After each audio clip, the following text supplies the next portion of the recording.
The Fitzy and Whipper podcast. We were very, very lucky to get the opportunity, an exclusive interview with Ash Barty. I mean, We haven't had her on the show before, have we? fascinating. I love Ash Barty. What an ambassador for this great nation. Unbelievable. Got to sit down with Ash yesterday and it was just a brilliant chat. Ash Barty is the Australian Open champion. The dream comes true. Australia's Ash Barty is Wimbledon champion. And she has become almost untouchable at the top of the women's game. Ash Barty joins Fitzy and Whipper. We're here with a young lady by the name of Ash Barty, or I didn't know this, a new title, Whip.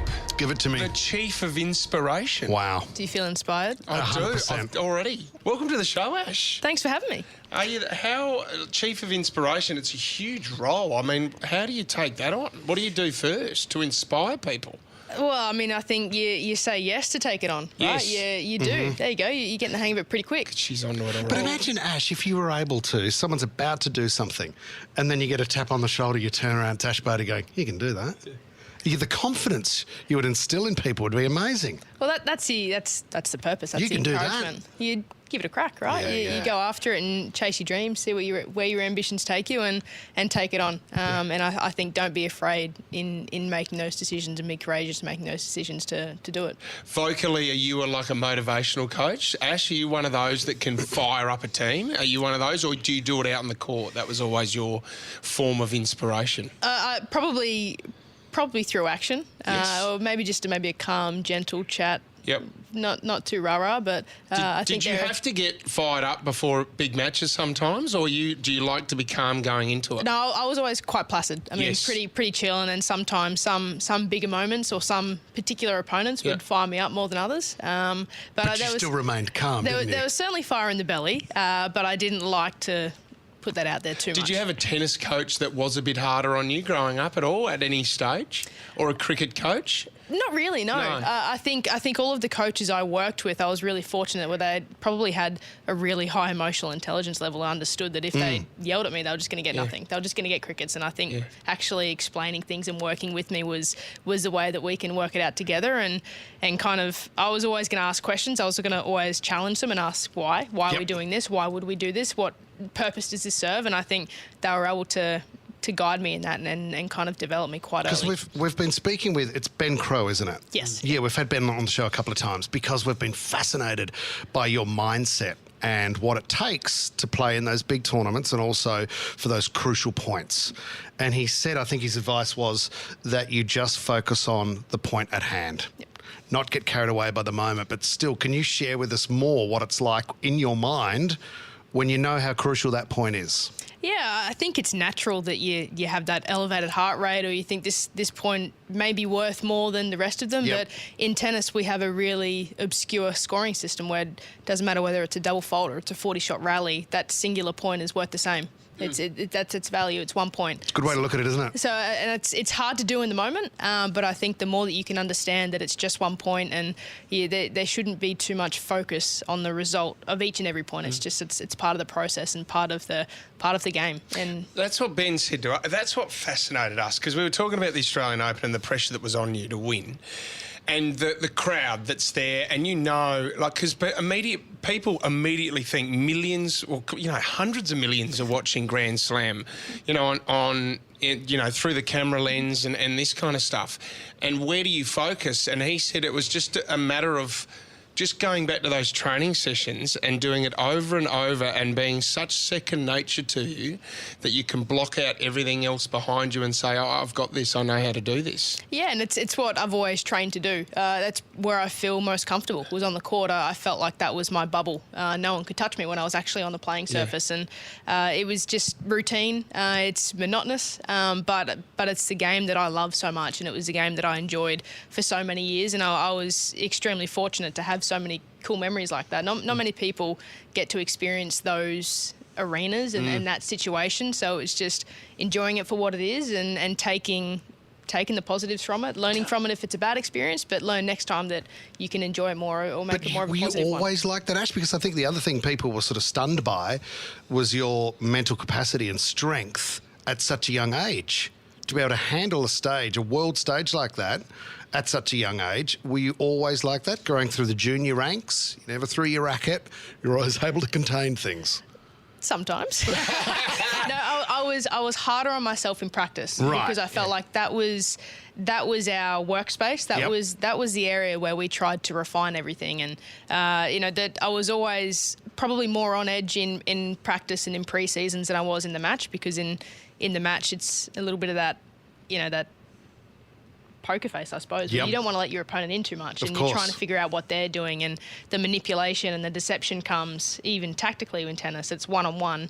As much as my team's with me, my coach and my family, my trainers, everyone's there, they can't help me when I'm actually on the court. It's a one-on-one competition. It's a one-on-one sport. So I think I love the tactical side of tennis, and I love the deception and in a way the manipulation of what you're trying to make the opponent do. So I really enjoyed that side of it, and tried not to get too rattled too often. You look really relaxed. You look stress-free, Ash, Has there been any moments of doubt at all for making the retirement decision? Has there none at all? Never. Not one. How long prior to the announcement had you signed off on it in your mind? It's a tricky one. I think I probably went through a couple of phases. I think after Wimbledon, my priority shifted quite a lot, if I'm being completely honest. And the Australian Open, it wasn't the result that was the catalyst for the decision. I think in my mind the decision was already made, and it was just about getting my scheduling right. There was a Billie Jean King Cup tie that was meant to be played in Australia, and it was for me that was my target, but the tie was cancelled in the end, and it was like, oh, okay, well now I'm retired. There's nothing else that I'm going to play, so it was like, oh, it's just done, and we announced it, and that was all she wrote. Yep. Do you know what? To win a title like you did here in Australia, and then to make that announcement about your retirement, it must have just been. I mean, I know Fitzy and I are quite similar when we do a Friday show, and it's really good, and we have a special guest, or Riddle Time Nothing goes like really Ash well. winning the Australian Open. We know that Sydney's listening and hanging off every word. At the end of the day, I'll have a beer on the couch. I'll lie back and I'll go, what We a don't show. have nowhere near the listeners that she had watching You her. must have found, though, like that night when you got into bed, you've gone, what a day. Like, what a day. It was funny. Like we knew when we were announcing it, we're like, okay, we're going to do it at 11 o'clock, 12 o'clock, whenever it was. And Gary was out getting some groceries. I'm like, you need to get home. Very like, real, yep. You need to get home. We're doing the announcement, and pretty much for us, we were just going to shut up shop at home. Didn't have our phones on, didn't have the TV on. We just kind of let the reaction and let the news spread and kind of see what it was. But we pretty much just cruised at home for a couple of days, and In Trash Buddy style. pretty well. Nothing changed for us. It was just our personal life, and kind of that nothing ever shifted. It was everything we ever wanted. This is really exciting because we get the announcement now of obviously Ash has left tennis. She's the chief of inspiration here at Optus, but now she will announce to everyone her next move, what sport she's going into professionally. Here we go, Have you guys. made that decision? I'm so glad that we can do it on our show. What an exclusive. Is it lawn bowls? Is it darts? What road will you go down, Ash Barty? I do have to say, it brought me a lot of enjoyment with some of the photoshops. The jockey was one of my favourites. Lawn bowls is I can't roll it. Like I Hopeless. here we go. I went and played lawn bowls once. Yeah. Okay. It was at my friend's birthday. Where'd you go? Hopeless. Awful. Okay. I was like, So you you know are what? bad at I'm just going to sit down the end, guys, and Yeah, I'll crack the beer and I'll need keep to have score. deficiencies, Don't know how to Ash score, Barty. but I'll keep score. Yes. You have to have deficiencies because you're good at everything. So still working on it. I'll let you know the minute I do. What about the golf swing? How often are you playing golf? Not as often as you all think. Yes. Yeah. I mean, I have played a little bit more recently, Yep. playing a couple of the charity golf events and kind of cruisy events that we've played. But, I mean, between March and June, I probably played 3 rounds. Like, not a lot. Yep. So Okay. it's What about cruisy. your pull shot? How's your pull shot going? Could we see? I don't have a cricket bat anymore. Oh, what are you serious? I don't.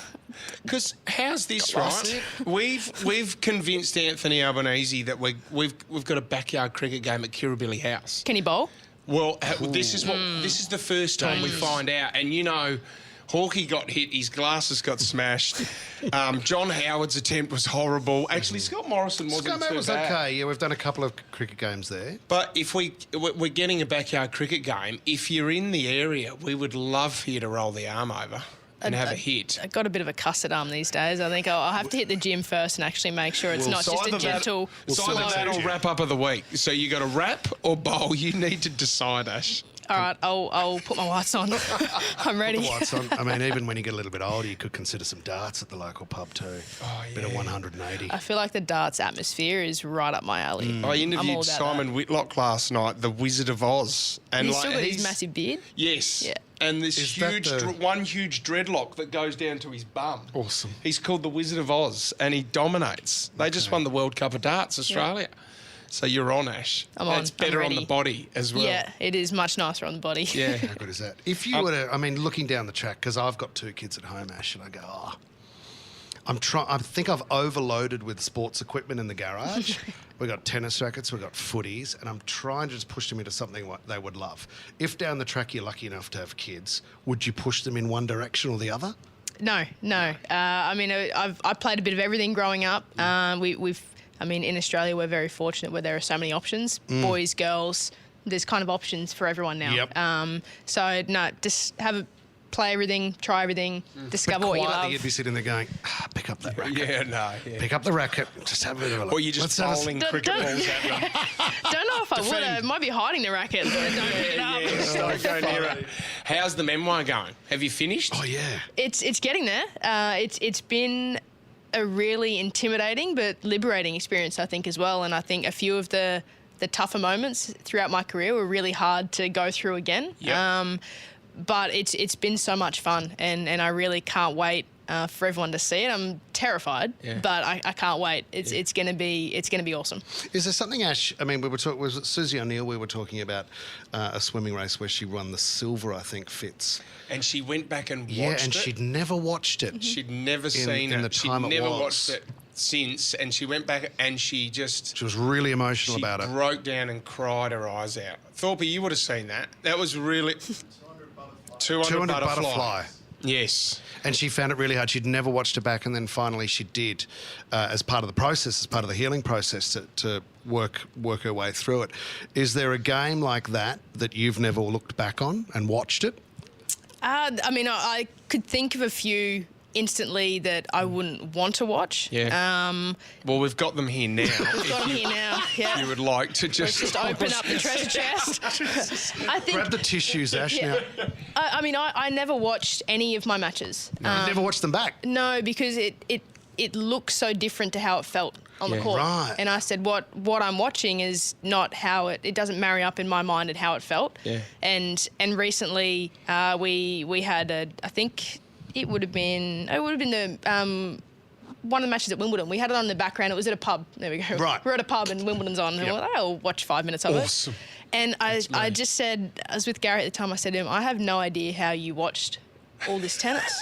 Like, I find it really challenging to watch because I'm like, that's not how it feels. It doesn't feel like that. And you don't want to mess with your mind either. Yeah, so I'm just like, I think that's probably why I never watched a lot of it. I could watch it for a purpose if I was watching for tactics or Sure. different things or watching a specific athlete and what they're doing. But just for me, I just never married up in my brain. Federer's wife has been there in the box every single He game. plays pretty good tennis, though. I know. It's That's easy to pretty good. watch. So in the coaching that you had, would you sit down and watch points?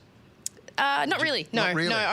Only if I hadn't seen an opponent before would Tyz and I really sit down for all of 5 minutes. Right. That's where Tyz is the best coach in the world. He would do all that homework and then say, okay, this is what we've got. This is how we'll try and play. This is how we're going to execute. This is where I Right. think we can hurt her, where she's going to try and hurt you and do all of the work. And I just had full trust in him that he was right and he wasn't just Yep. cruising and just making it up. Like Fascinating. he was very, very good at what he does. Well, you've inspired us, Ash. I'm inspired. So your role as the Chief of Inspiration is doing really well here at Optus. So you're enjoying your time with Optus? You've got some great ambassadors here that you can market. Oh, we just saw the video with you and Dan Ricciardo out there as we were walking in as well. You must have a lot of fun being involved with this. Yeah, and it's very much an exciting project that we get to start together and in the infancy of, and I think now we get to sit down and really knuckle down and plan what we want to do, how we want to impact kids, communities, different things, have some ideas together, and I'm sport rotten being able to work with some of Australia's best athletes who are also ambassadors. It's going to be a lot of fun. Well, back to what you mentioned earlier, Fitz, with Wrap Up of the Week, a segment we do on the show. Thorpe said he would love to rap. In fact, he was offended he hadn't been asked. He actually ran out of the room when we... So, look, we'll keep the conversation going with Thorpe. He's in, and if you'd like to come in for a Wrap Up of the Week and do a rap on the show... I've really got to go. Yeah, very busy. She's out. Ash Barty last seen with Thorpe in the car leaving. Can we just get a chapter in the new memoir or something like that? This interview, I don't know if you could mention it in there somehow. Just a shout out, it'd be great, Ash. We've been massive fans of yours for a very long time, Ash. We appreciate your time. Thanks for coming on the show. Thanks very much. Appreciate it. Thanks, Ash. Well done. The Fitzy and Whipper podcast.